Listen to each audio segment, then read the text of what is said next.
À l'approche de l'augmentation des taxes à la consommation, les consommateurs et les entreprises japonaises s'inquiètent de la confusion qui pourrait découler d'un système de double imposition. Le taux de la taxe à la consommation devrait passer de 8 à 10% à compter du 1er octobre. Cependant, certains produits tels que les aliments et les boissons non alcoolisées resteront à 8%. Les responsables ont déclaré que ce double système visait à alléger le fardeau des consommateurs, mais les experts craignent qu'il ne fasse que créer davantage de confusion. Le taux d'imposition sera différent selon l'endroit où vous déciderez de manger. Ce qui est déroutant pour la plupart des gens, c'est que le taux d'imposition varie de 8% lorsque vous décidez de sortir les aliments ou de 10% lorsque vous choisissez de manger dans le magasin. Il sera difficile d'appliquer la règle lorsque le client dit qu'il a changé d'avis après avoir payé moins d'impôts.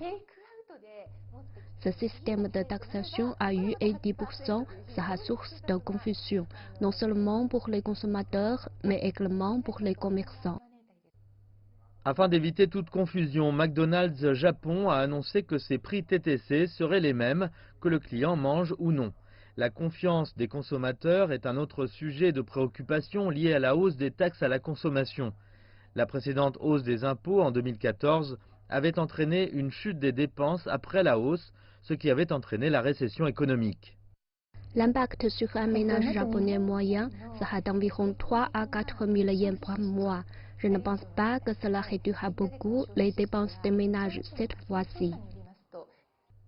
Cependant, les experts craignent que les Japonais n'aient déjà pas beaucoup intérêt à augmenter leurs dépenses et que ce système de double imposition ne fasse que réduire encore leur désir de sortir au restaurant.